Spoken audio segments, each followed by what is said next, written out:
Guys welcome to Gokul game. So நாம் இன்றைக்கி என்ன பார்க்க போகிறோம்னு பார்த்தீங்கன்னா ஒரு போக்கிமான் பேட்டில் டெக், அதாவது ஒரு போக்கிமான் பேட்டில் டெக் எவ்வளோ பவர்ஃபுல்லாக பண்ணலான்றதான் பார்க்கணும். ஸோ வீடியோக்குள்ளே போகிறதுக்கு முன்னாடி சேனலை லைக் ஷேர் சப்ஸ்கிரைப் பண்ணிவிட்டு பாருங்கள். ஸோ ஒரு போக்கிமான் பேட்டிலில் மொத்தம் 10 கார்டு இருக்கணும். ஸோ 1 2 3 4 5 6 7 8 9 10 10 கார்டு இருக்குது.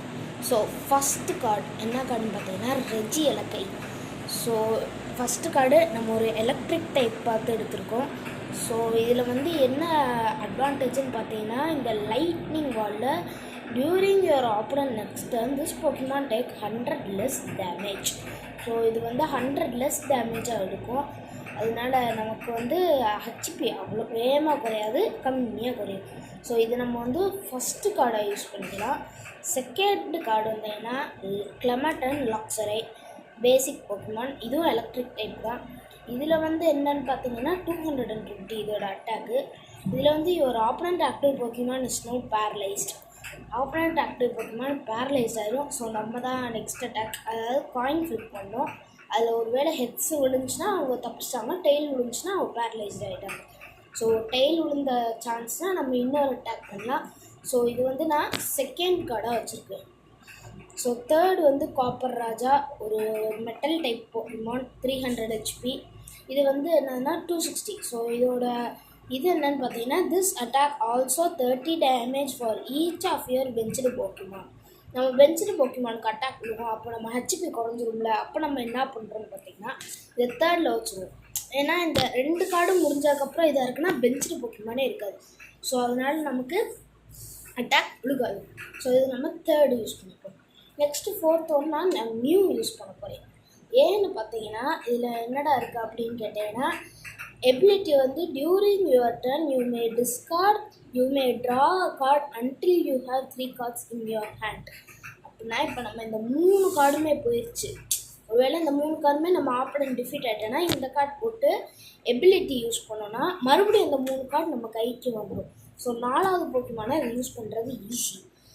அப்படி இல்லை, சரி அவன் நம்ம ரீஸ்டார்ட் பண்ணிட்டோம், அது 3 கார்டு எடுத்துட்டோம், இன்னும் அவங்களுக்கு ஹெச்பி இருக்குது அவங்க அட்டாக் பண்ணி அப்படின்னா, choose one of your opponent active Pokémon, attack and use it attack ஜீனோ ஹேக்கிங். ஸோ அது நம்ம என்ன பண்ணலான்னா, இப்போ ஆப்பனண்ட் இந்த கார்டு குவாக்ஸ் குவாவல் இது வச்சுருக்கான்னா, இப்போ அவன் அட்டாக் 230. அப்போ நம்மளும் 230 அட்டாக் கொடுக்கணும். ஸோ மியூ ஒரு பவரான கார்டுன்னு நான் சொல்லுவேன். அவன் நெக்ஸ்ட் கார்டு என்னென்னா இந்த கார்டு தான். இது ஒரு ஃபைட்டிங் டைப் போக்கிமான். அது மட்டும் இல்லாமல் இது ஆங்க்ரி கிரட்ஜ். இது என்ன ஆகுனா, put 12 damage on this Pokemon. 12 ஒரு டேமேஜ் கவுண்டருக்கு 10 அட்டாக்கு, 12 டேமேஜ் கவுண்டருக்கு 120 குறைஞ்சிரும். ஆனால் அட்டாக் 440 பண்ணலாம், 240 பண்ணலாம். சைஸ்மிக் டாக்ஸ் அப்படின்னா 150. இதில் ஒன்றும் இல்லை, இது நார்மலாக தான். ஆனால் இது 20 to 20 240 அந்த மாதிரி அட்டாக் கொடுக்கலாம். ஸோ இது ஒரு பவரான கார்டு தான். இது என் ஆப்பனண்ட்டு என்னதுன்னா இந்த கிளமட் வச்சுருப்பாங்க. ஸோ கிளமட் இது எலக்ட்ரிக் டைப் போக்கிமானுக்கு வீக்னஸ், ஃபைட்டிங் டைப். இந்த ஃபைட்டிங் டைப்பை போட்டு நம்ம ஜெயிக்கலாம். வீக்னஸ் படி பார்த்து விளாண்டிங்கன்னா கொஞ்சம் நல்லாவே இருக்கும் கேம். நெக்ஸ்ட்டு கார்டு குவாக்ஸ் குவாவல்.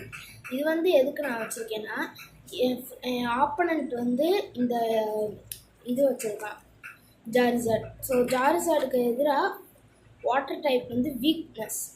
ஸோ நான் என்ன பண்ணலாம், வாட்டர் டைப்பு 230 போட்டேன்னா இன்ட்டு 2 460 முடிஞ்சிடும்.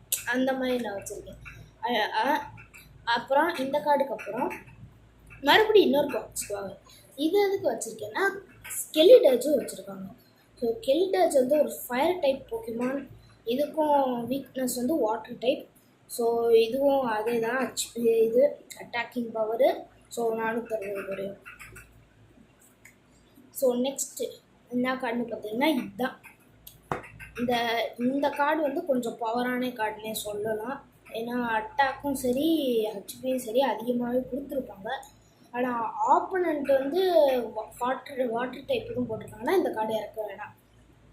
ஸோ அதுக்கடுத்து ஜாரிசார்டு இதுவும் அதே மாதிரி தான், அட்டாக்கும் நிறையா இருக்கும், ஹெச்பியும் நிறையா இருக்கும். ஸோ இதுவும் அதே தான், வாட்டர் டைப் போட்டிருந்தாங்கன்னா இறக்க வேணாம். ஸோ இந்த கார்டும் ஜாரிசார்டு தான் நான் வச்சுருக்கேன். இதுவும் ஃபயர் டைப் தான், அட்டாக்கு ஹெச்பி எல்லா வயசும் நல்லா பெருசாக காட்டுறா நல்லா தான் இருக்கும். ஸோ வாட்டர் டைப் போடும்போது இதையும் போடாதீங்க, அவ்வளோதான். ஸோ இப்போ வந்து ஒரு பேட்டில் தேவையான கார்ட்ஸ் எப்படி எடுக்கணும்னா, ஃபஸ்ட்டு ஒரு பேட்டில் போடணும். உங்கள் ஃப்ரெண்ட்ஸோடையோ இல்லை யாரோடது அது பேட்டில் போடும்போது அது எப்படி, அதாவது பேட்டில் போட்டோடனே அது அவங்க என்னென்ன கார்டெலாம் யூஸ் பண்ணுறாங்க அப்படின்றத பார்க்கணும். அதை பார்த்துட்டு அவங்க வீக்னஸ் பார்க்கணும். இப்போ கீழே இதுக்கு எலக்ட்ரிக் டைப் வீக்னஸ்ஸு அந்த மாதிரி போட்டிருக்கோம். ஸோ அதுக்கு நீங்கள் வீக்னஸ் பார்க்கணும், வீக்னஸ் பார்த்து எடுக்கணும். நெக்ஸ்ட்டு ஒரு 3 பேட்டில் போடுறீங்கன்னு வச்சுக்கோங்க. ஃபஸ்ட்டு பேட்டிலில் வந்து இந்த மாதிரி கார்ட்ஸ் எல்லாம் வச்சுருக்கான். இதுக்கு நீங்கள் வீக்னஸ் பார்த்து எடுக்கணும். ஃபஸ்ட்டு கார்டு என்ன போடுறான், செகண்ட் கார்டு என்ன போடுறான், பவர் என்ன டைப்பு, இவ்வளோ அடித்தா இவ்வளோ குறையுமா, அந்த மாதிரிலாம் பார்க்கணும். So okay guys, thank you for வாட்சிங். மறக்காமல் லைக், ஷேர், சப்ஸ்கிரைப் பண்ணி விட்டு போடுங்க. Stay tune for my next video.